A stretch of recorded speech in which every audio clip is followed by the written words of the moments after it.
Assalamualaikum warahmatullahi wabarakatuh. Hutang sama kutang. Narik daplek kan ngomong. Kan iku mulane arek wis tangan mundek iku apa kan. Apa persamaannya? Sama-sama penting dan keduanya tidak ingin ditunjuk-tunjukkan kepada semua orang. Bener nggak?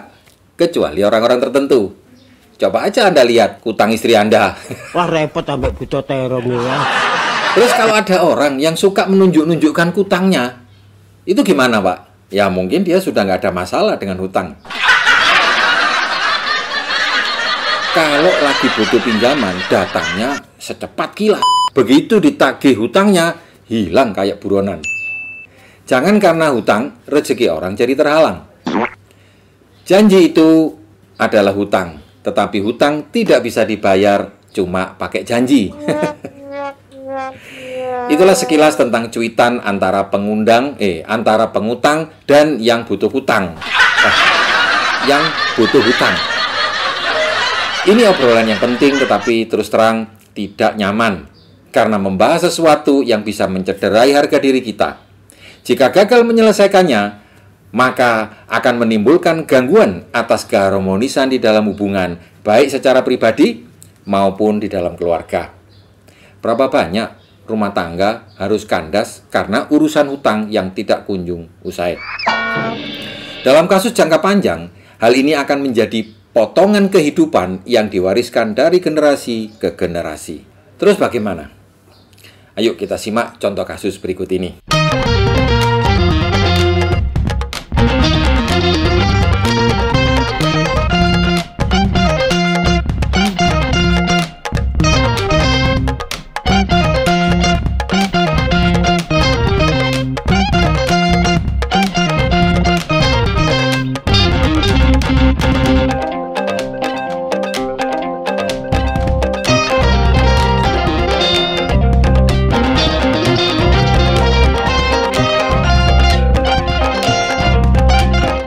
Ini ada contoh kasus.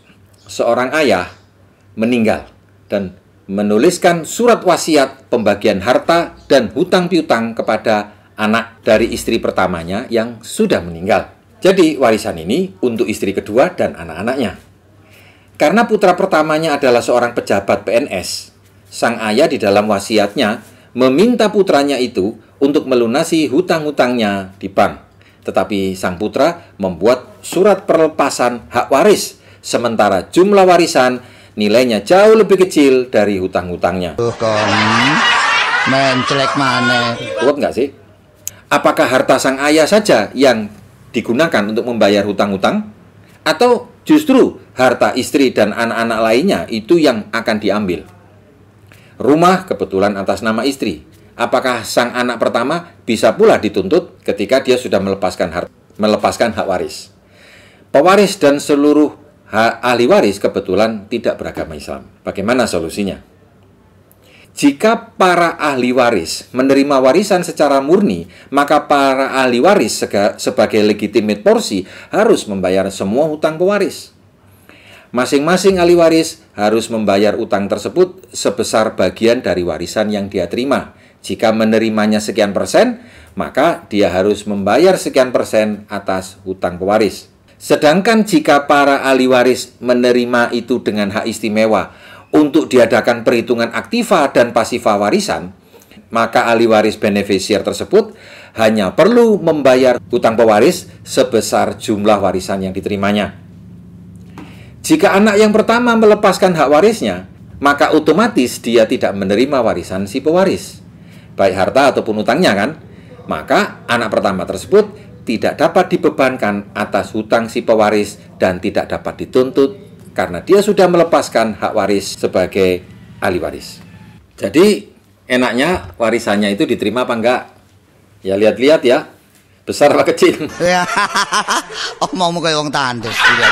Jadi jangan hanya fokus untuk menerima warisan saja, ya aja.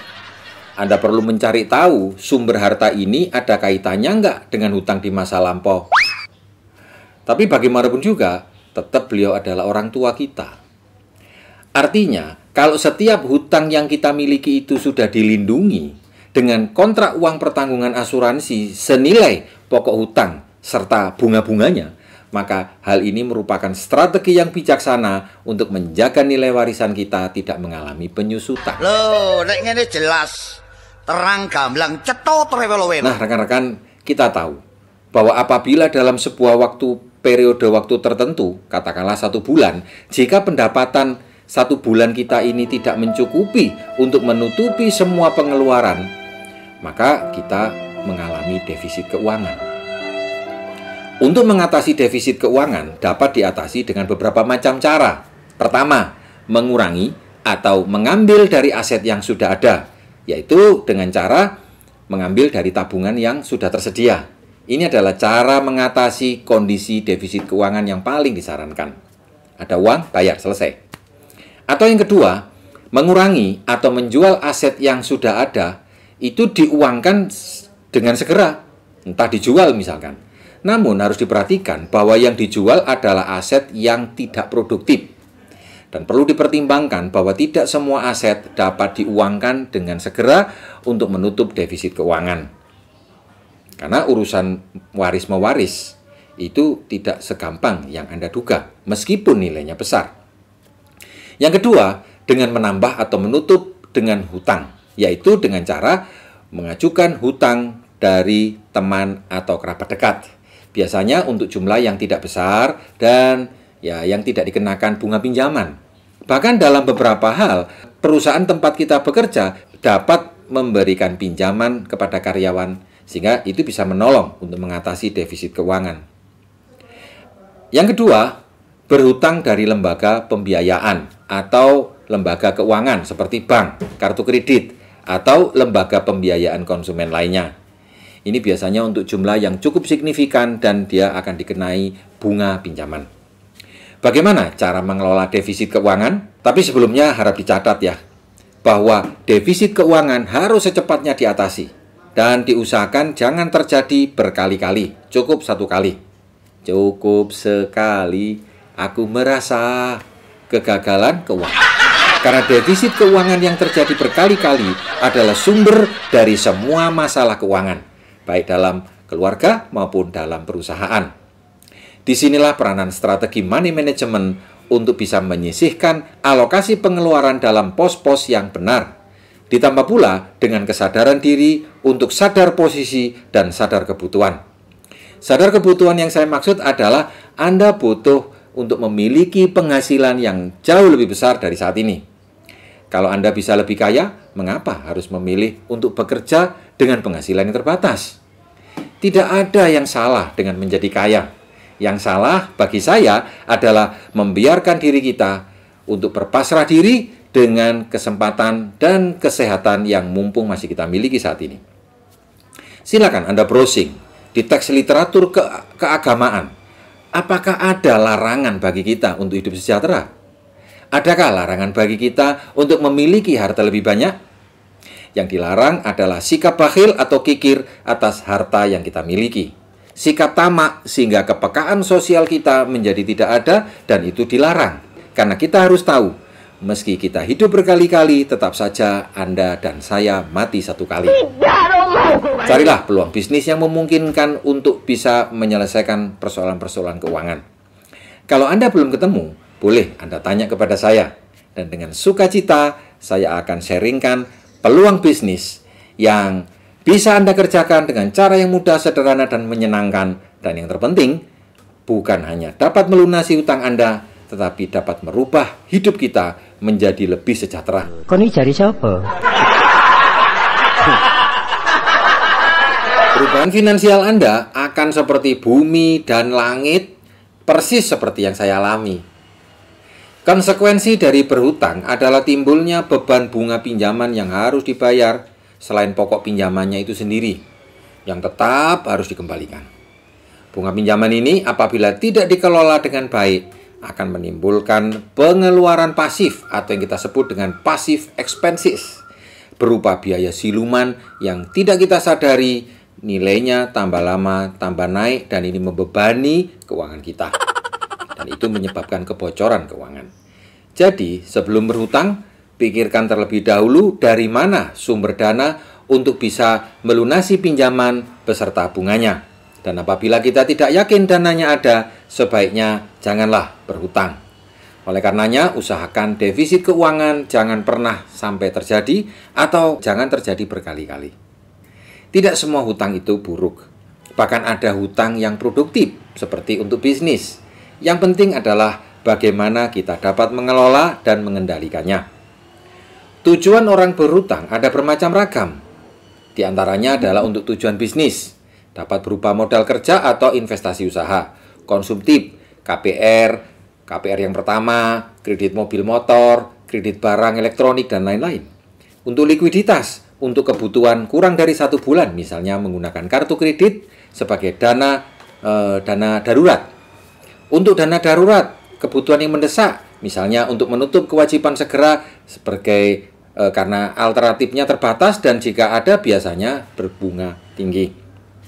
Tetapi ada pula sisi positifnya dari berhutang. Di antaranya adalah kemungkinan untuk bisa mendapatkan keuntungan atau penghasilan dari sebuah peluang bisnis. Yang kedua, kita bisa dapat keluar sementara dari keadaan kesulitan atau defisit keuangan. Yang ketiga, kita dapat membeli atau memiliki barang yang bernilai sangat besar. Yang keempat, kemungkinan berhutang bisa Anda peroleh tanpa bunga. Atau kalaupun ada, bagaimana caranya bunganya dibayar oleh pihak lain, enak nggak? Sedangkan sisi negatif dari berhutang diantaranya adalah hutang bisa menimbulkan kewajiban membayar pokok dan bunganya yang merupakan pengeluaran pasif atau kita sebut tadi passive expenses. Aset sebagai jaminan itu bisa dapat disita apabila hutang kita tidak terbayar. Terjadi kredit macet di bank yang akan membuat kita masuk di dalam daftar hitam dari Bank Indonesia. Kemudian kita akan bekerja keras terus-menerus untuk kepentingan atau keuntungan pemberi pinjaman. Anda akan menjadi budak selamanya. Hutang dapat menimbulkan gangguan mental dan emosional berupa pertengkaran, keretakan dalam rumah tangga, terjadi depresi, tindakan kriminal, bahkan bunuh diri. Bagaimana membatalkan hutang? Meskipun ada hutang yang baik atau produktif, yaitu hutang untuk keperluan bisnis yang dapat mendatangkan sebuah return atau keuntungan yang nilainya bisa jauh lebih besar dari biaya bunga yang harus dibayar, tapi ada juga hutang untuk keperluan konsumtif atau non-produktif yang kurang baik karena tidak menghasilkan return. Oleh karena itu, ya, hutang pribadi seseorang atau hutang bersama sebagai keluarga sebaiknya tetap harus bisa dikendalikan, kalau perlu dibatalkan. Ada beberapa metode untuk membatalkan hutang pribadi atau hutang keluarga. Yang pertama, lakukan analisa debt service ratio atau rasio pembayaran hutang. Debt service ratio atau DSR digunakan untuk mengukur berapa persen sih bagian dari jumlah penghasilan bulanan kita yang digunakan untuk membayar hutang. Yang kedua, analisa debt to asset ratio, rasio hutang terhadap aset. Debt to asset ratio dihitung dengan membagi total hutang pribadi atau keluarga dengan total aset pribadi atau keluarga, dengan mengeluarkan komponen hutang KPR dari aset pribadi atau keluarga, karena hutang KPR termasuk hutang produktif. Debt to asset ratio maksimum disarankan adalah 50%. Artinya di luar hutang KPR, usahakan agar semua hutang pribadi atau keluarga tidak melebihi total surplus yang ada di dalam neraca. Berikutnya adalah Debt Resolution Rule atau kaidah resolusi hutang. Debt Resolution Rule ini digunakan untuk mengendalikan kewajiban hutang di luar hutang KPR yang berjangka panjang dengan cara mengupayakan untuk membayar lunas hutang di luar KPR setiap periode 3 tahun sekali. Konsumen loan yang bukan KPR umumnya berjangka pendek, sehingga hutang yang durasinya lebih dari 3 tahun tidak tepat kalau dibiayai dengan pinjaman konsumen jangka panjang yang biasanya berbunga tinggi. Misalnya, kemudian membayar minimum tagihan kartu kredit yang hanya 10% dari total tagihan akan membuat orang senantiasa dalam keadaan berhutang terus-menerus. Dan ini adalah kondisi yang tidak ideal. Bagaimana kalau ternyata sudah terlanjur hutang? Ternyata hutang itu bisa dikelola loh. Apa itu? Nah, sebelum memutuskan untuk berhutang, pertimbangan hal-hal berikut ya. 1. Jangan memutuskan untuk berhutang berdasarkan pertimbangan dorongan emosi. Namun gunakan pertimbangan rasional. Pastikan sumber pembayaran hutang dan bunganya itu terjamin pembayarannya dan tidak akan menimbulkan defisit keuangan secara terus-menerus. Anda bisa memutuskan untuk membayar langsung atau dicicil. Dan ini penting, jangan menutup hutang dengan hutang yang lain. Bertanyalah pada diri sendiri, apabila saya tidak berhutang, dengan memiliki barangnya terlebih dahulu dengan berhutang, apakah saya akan sengsara? Yang ketiga, apabila tidak terpaksa, sedapat mungkin hindari berhutang untuk membeli aset atau barang yang nilainya cepat menurun, seperti mobil, motor, barang elektronik, dan lain-lain. Pembelian rumah melalui KPR adalah consumer loan yang positif karena biasanya dibiayai oleh bank yang bunganya tidak setinggi pinjaman konsumen lain, dan nilai rumah itu biasanya akan terus mengalami kenaikan. Yang keempat, ketahui. Konco dayak sing woto, sing pokro. Wong konco gak ngalor gak ngidul. Aku belak ngomong barek kon dolek konco. Wong konco pesok kabeh. Ketahui perbedaan perhitungan bunga pinjaman secara flat dan efektif. Dan ini Anda perlu pelajari tentang perhitungan time value of money.